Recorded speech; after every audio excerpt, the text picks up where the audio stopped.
29 मार्च 2025 से शनि कुंभ राशि से निकलकर मीन राशि में करेंगे गोचर। सभी 12 राशियों पर क्या रहेगा प्रभाव और क्या मिलेगा फल और क्या रहेगा परिणाम, इस वीडियो में बात करेंगे। और इसके साथ साथ शनि की साढ़े सती किस राशि के लिए प्रारंभ होने जा रही है और किस राशि के लिए समाप्त होने जा रही है, उस पर भी बात करेंगे। और साथ में शनि के शुभ और अशुभ प्रभाव किस राशि को मिलेंगे, उस पर भी बात करेंगे। और सभी 12 राशियों के लिए शनि की साढ़े सती से बचने के लिए, शनि के अशुभ प्रभाव से बचने के लिए क्या उपाय किया जाए, वो भी सभी 12 राशियों के लिए बताया जाएगा। और ऐसा सरल उपाय जिसमें हींग लगे ना फटकरी और रंग भी चोखा आए, ऐसे उपाय बताए जाएंगे जो शास्त्रीय विधि के साथ साथ परंपरागत तरीके से गुरु शिष्य परंपरा के अनुसार गुरु के द्वारा बताए गए उपाय आपको बताए जाएंगे शनि की साढ़े सती से बचने के लिए। शनि क्योंकि मीन राशि पर गोचर कर रहे हैं तो हम शुरुआत करेंगे ही मीन राशि से, और मीन राशि पर विशेष बात करेंगे कि मीन राशि पर क्या प्रभाव रहेगा, और सभी 12 राशियों पर भी बात करेंगे।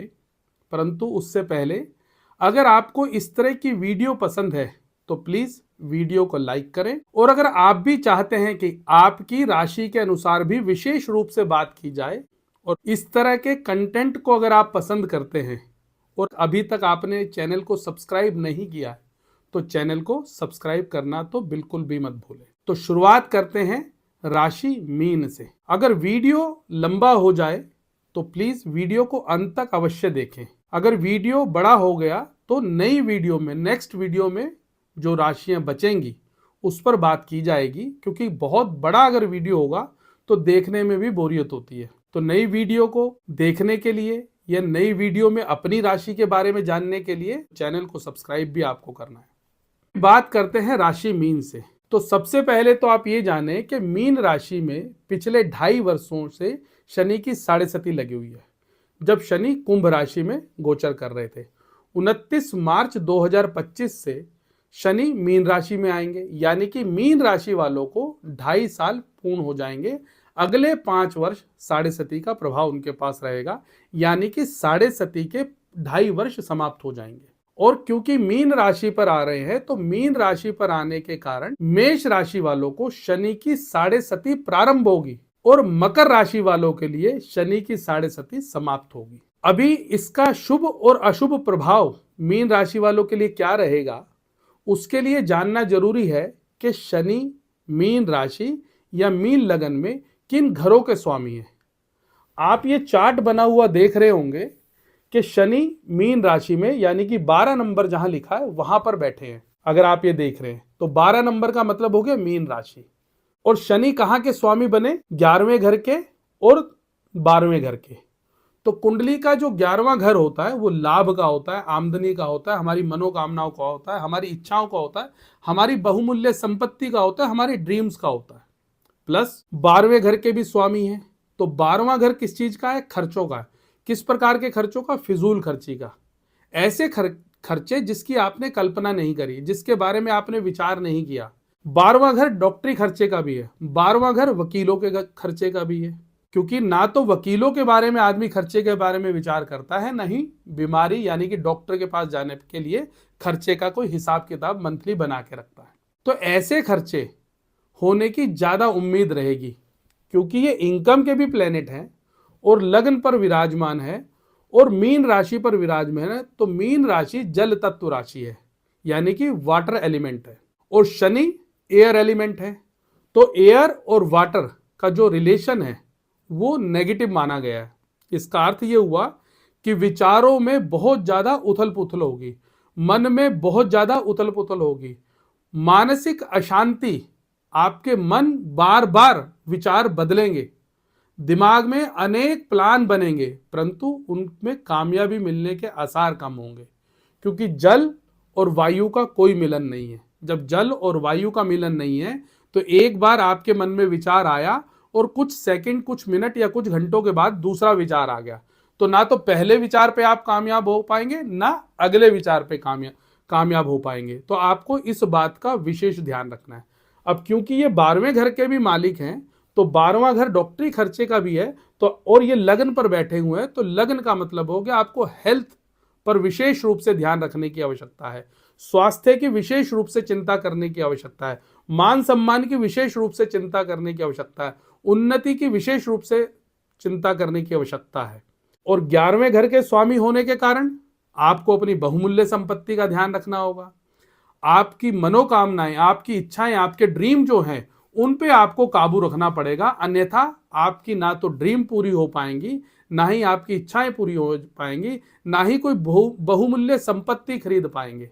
तो आप एक एक चीज करके संकल्पित होके उस चीज को जब पाना चाहेंगे तो उसकी प्राप्ति हो सकती है, जिसके लिए आपको अधिक परिश्रम करना पड़ेगा, अधिक मेहनत करनी पड़ेगी, तभी सफलता मिलेगी। मेहनत 100% करेंगे तो आप समझे कि 50% का रिजल्ट तभी आ पाएगा। तो मीन राशि वालों को इन सब बातों पर ध्यान देने की आवश्यकता है। अब शनि की 3 दृष्टियों के बारे में भी कहा गया है। शनि की 3 दृष्टि हैं, तीसरी, 7वीं, 10वीं, यानी कि ग्रह जहां बैठा होता है वहां से तीसरी दृष्टि, 7वीं दृष्टि और 10वीं दृष्टि को पूर्ण रूप से देखता है। जब शनि की दृष्टि तीसरे घर पर आएगी तो शनि की दृष्टि के लिए कहा गया है कि शनि की दृष्टि जिस जिस स्थान पर पड़ती है उस स्थान पर नुकसान होता है, नाश होता है या सर्वनाश होता है। तो शनि की तीसरी दृष्टि आपके भाई बंधुओं पर है, यानी कि तीसरे घर पर है। तो तीसरा घर भाई बंधुओं से रिलेटेड है, तीसरा घर सोशल मीडिया से रिलेटेड है, तीसरा घर विदेश यात्राओं से रिलेटेड है, परंतु छोटी यात्राओं से। तो भाई बंधुओं से बनाकर रखें, अन्यथा नुकसान उठाना पड़ेगा। भाई बंधुओं से बिगाड़े नहीं, क्योंकि तीसरी दृष्टि की वजह से आपके अंदर ओवर कॉन्फिडेंस पैदा होगा, जिसकी वजह से आप भाइयों को, बहनों को, अपने मित्र बंधुओं को भी किसी ना किसी रूप में छोटा बताने की कोशिश करेंगे, उनको नीचा दिखाने की कोशिश कर सकते हैं। अपने आप में अभिमान आ सकता है। उन बातों पर ध्यान रखते हुए आपको अपने आप को कूल रखने की आवश्यकता है, शांत रखने की आवश्यकता है। और अगर आप किसी यात्रा पर जा रहे हैं, किसी छोटी या बड़ी यात्रा पर जा रहे हैं, यानी कि भारतवर्ष में ही कोई यात्रा कर रहे हैं या विदेश यात्रा कोई कर रहे हैं, तो यात्रा में किसी भी प्रकार का कोई नुकसान ना हो जाए, किसी भी प्रकार की कोई समस्या उत्पन्न ना हो जाए, उस पर आपको विशेष ध्यान रखने की आवश्यकता पड़ेगी, क्योंकि तीसरी दृष्टि आपकी तीसरे घर पर है शनि की। इसी प्रकार से ये सोशल मीडिया का भी घर है, तो आपको सोशल मीडिया से भी सावधान रहने की आवश्यकता है। आपको लाइमलाइट में रहना अच्छा जरूर लगेगा, परंतु उससे बचने की भी आवश्यकता आपको पड़ेगी, क्योंकि तीसरी दृष्टि सोशल मीडिया पर भी पड़ रही है। यानी कि अपना फेसबुक, अपना ट्विटर, अपना इंस्टाग्राम, जहां भी आप जिस भी प्लेटफॉर्म को आप यूज करते हैं, तो उन पर विशेष सावधानी रखने की आपको आवश्यकता रहेगी। अब इसी प्रकार 7वीं दृष्टि आपके 7वें स्थान पर रहेगी। 7वां घर होता है हमारे लाइफ पार्टनर का, हमारी डेली इनकम का, हमारे पार्टनरशिप का, हमारे बिजनेस का। तो अगर आपकी कोई पार्टनरशिप है तो उसमें विशेष सावधान रहे। विशेष सावधान का अर्थ ये नहीं है कि आप उनके ऊपर कोई शक करने लगे। विशेष सावधान का अर्थ है कोई ऐसी अनबन ना हो जाए, कोई ऐसी मिसअंडरस्टैंडिंग ना हो जाए जिसकी वजह से पार्टनर में मतभेद हो जाए।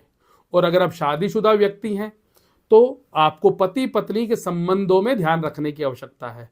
कोई शक उत्पन्न ना करें, मिसअंडरस्टैंडिंग क्रिएट ना करें, कटु वचन बोलने की कोशिश न करें, अन्यथा पारिवारिक वातावरण यानी कि पति पत्नी के संबंधों में दरार उत्पन्न हो सकती है। इसी प्रकार आपके डेली इनकम में प्रॉब्लम आ सकती है। डेली इनकम में प्रॉब्लम कैसे आएगी? आपकी इनकम तो वहीं की वहीं आपको नजर आएगी, परंतु क्योंकि वो 12वें घर के मालिक है तो आपके खर्चे एक्सेस में हो जाएंगे। यानी कि डॉक्टरी खर्चा हो जाएगा, कोई फिजूल खर्चा हो जाएगा, शॉपिंग ज़्यादा हो जाएगी, घूमने फिरने में खर्चा ज़्यादा हो जाएगा। इस तरह के खर्चों के कारण आपको ये लगेगा मेरी इनकम कम होती जा रही है, इनकम नहीं बढ़ रही और मेरे खर्चे बढ़ते जा रहे हैं, या आपको लगेगा मैं तो वहीं का वहीं खड़ा हूँ। तो आपको पेशेंस रखने की आवश्यकता है और अपने खर्चों पर कंट्रोल करने की आवश्यकता है, अन्यथा आपकी डेली इनकम में भी प्रॉब्लम आएगी। इसी प्रकार से शनि की 10वीं दृष्टि आपके 10वें स्थान पर है। तो 10वां घर किस चीज का होता है? हमारे कर्म का होता है, हमारे करियर का होता है, हमारी नौकरी का होता है, हमारे पिता का होता है, हमारे बॉस का होता है। तो जब 10वीं दृष्टि 10वें घर पे पड़ेगी तो आपको अपने कर्म क्षेत्र में अधिक परिश्रम करने की, मेहनत करने की जरूरत है, अन्यथा आपके परिश्रम में कमी के कारण आपका कर्म कहीं ना कहीं डाउन जाएगा। यानी कि करियर में आपको अपने आप को लगेगा कि मैं बैक हो रहा हूं। वो बैक नहीं हो रहे, आपने मेहनत करनी कम शुरू कर दी है। आपको अत्यधिक मेहनत करने की आवश्यकता है। 10वीं दृष्टि होने के कारण अपने करियर में सचेत रहने की आवश्यकता है। 10वीं दृष्टि के कारण आप जितनी अधिक मेहनत करेंगे उतना ही कम फल आपको दिखेगा, परंतु आपने हार नहीं माननी, आपने कर्म को करते जाना है। क्योंकि गीता में भी भगवान कृष्ण ने कहा है, कर्मण्येवाधिकारस्ते मा फलेषु कदाचन। कर्म करते जाओ, फल की इच्छा मत रखो। कर्म करना तो हर मनुष्य के अधिकार में है, परंतु फल देना भगवान के हाथ में है। फल की इच्छा करके अगर कर्म करोगे तो असफलता मिलेगी। कर्म पर ईमानदारी से परिश्रम करते हुए, मेहनत करते हुए जब आप कर्म करेंगे तो निश्चित रूप से भगवान आप पर कृपा करेंगे, मनुष्यों पर कृपा करेंगे। जिसकी भी मीन राशि है, शनि की 10वीं दृष्टि 10वें घर पर है, तो फल की इच्छा न रखते हुए कर्म करें, ईमानदारी से करें, मेहनत करें। प्लस क्योंकि ये पिता का भी घर है तो पिता के स्वास्थ्य का ध्यान देना पड़ेगा।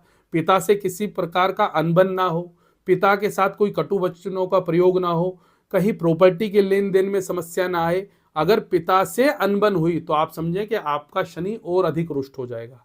अब ये 10वां घर क्योंकि परिश्रम का भी है, तो जो परिश्रम से जुड़े हुए व्यक्ति हैं, यानी कि आपके अंडर में जो काम करने वाले हैं, उनसे भी बना के रखने की आपको आवश्यकता पड़ेगी, क्योंकि शनि उन सब चीज का कारक है। दूसरे शब्दों में मजदूर, बेसहारा, जरूरतमंद, जो जिसको हम लेबर के रूप में देखते हैं, उन सब से भी आपको किसी ना किसी रूप में बना के रखना या उनको प्रसन्न रखना, ये समझो आपके लिए, मीन राशि वाले के लिए विशेष रूप से उपाय है।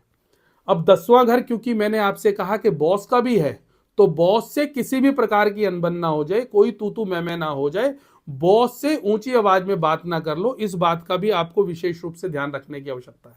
क्योंकि 10वां घर आपके बॉस का है, और बॉस अगर आप जॉब में हैं या किसी भी फील्ड में हैं, जिस किसी भी फील्ड में होंगे, कहीं ना कहीं आपका व्यापार है, तो व्यापार में आपके सामने कोई आपसे ऊंचा भी होगा, कोई नीचा भी होगा। जो ऊंचा है वो आपका बॉस हो गया और जो नीचे हैं वो समझो आपके अंडर में काम करने वाले शनि हो गए। तो दोनों ही रूपों से आपको, दोनों ही तरीकों से बना के रखने की, दोनों ही लोगों से बना के रखने की आवश्यकता है। प्लस बॉस से तो विशेष रूप से ध्यान रखें।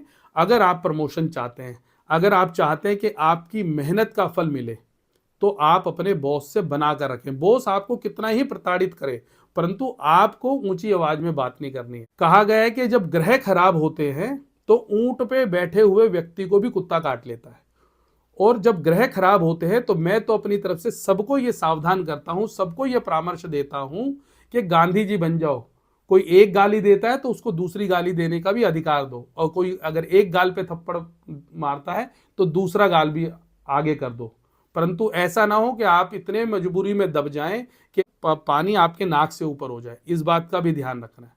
परंतु जितना आप बॉस से बना के रखेंगे, जितना अपने पिता को प्रसन्न रखेंगे, बॉस को प्रसन्न रखेंगे, उतना ही इस शनि की दृष्टि से या शनि के कुप्रभाव से, अशुभ प्रभाव से बच पाएंगे। अब हम बात करेंगे दूसरी राशि यानी कि मेष राशि की, जिस पर शनि की 7.5 प्रारंभ हो रही है। और ये वीडियो क्योंकि बहुत लंबा हो चुका है, तो अब बात करेंगे नई वीडियो में।